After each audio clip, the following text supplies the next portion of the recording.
1976, 92 pays, 6 000 athlètes, dont la gymnaste Nadia Comaneci et ses exploits mémorables. Un stade comme l'Aigle, c'était les Jeux olympiques d'été de Montréal. Un événement transformateur pour le Québec. C'était, après Expo 67, les Jeux olympiques ont créé évidemment une effervescence exceptionnelle et confirmé une fois de plus que Montréal, c'est une métropole qui est ouverte sur le monde. Les Jeux de Montréal ont laissé un souvenir indélébile dans la mémoire collective des Montréalais, même si ces Jeux ont coûté très cher, 1,6 milliard de dollars qu'on a finalement fini de payer en 2006. Pour plusieurs personnes qui l'ont vu, qui l'ont vécu, ils peuvent nous en parler, nous en témoigner aujourd'hui. Mais pour d'autres comme moi qui n'étaient pas encore là, ça nous permet de comprendre aussi comment on est arrivé où on est aujourd'hui. Il faut savoir connaître d'où on vient pour voir où on s'en va. Pour marquer ses 50 ans, il y aura un tas d'activités et il y a une chanson de l'artiste Lade qui est lancée pour marquer le coup. Le 4 juillet, il y aura des portes ouvertes au bassin olympique, des athlètes seront présents. Il sera même possible d'essayer l'aviron. Le 1er août, un grand spectacle est prévu sur l'esplanade du Parc olympique par ceux qui organisent Pique-Nique électronique et Igloo Fest.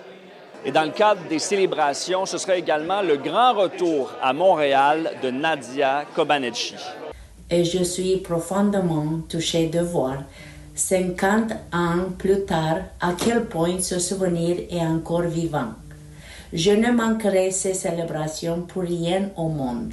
Mais est-ce que le Canada pourra accueillir de nouveau les Jeux olympiques dans un avenir prochain? La question se pose. On pourrait même rêver à des Jeux d'été, par exemple, avec une candidature mixte de Montréal et, par exemple, avec Toronto. C'est quand même un long processus quand on le fait correctement. Puis ça nous amène dans la fin des années 30 si on pense à l'hiver et dans les années 40 si on pense à l'été. Moi, je pense que de poursuivre les ambitions, justement, d'accueillir le monde au Canada, c'est quelque chose qui est prioritaire. S'il y a une certaine ambition du côté du Comité olympique canadien, du côté politique, c'est pas mal plus flou. Juste le Tour de l'île, c'est aussi quelque chose qui découle de tout ça, là. Vous nous parlez du Tour de l'île, mais les Jeux olympiques, là, pourquoi vous n'avez pas cette ambition-là? C'est pas une question de ne pas avoir l'ambition. Je peux juste pas me prononcer aujourd'hui. Mais là, on est en train de rénover le stade olympique, de refaire le toit. Ça, c'est un symbole important. Les Jeux de 76 ont été marquants pour la métropole, même si à l'époque, le Canada avait remporté seulement 11 médailles, dont aucune d'or. C'est l'Union soviétique qui avait remporté le plus de médailles avec 125.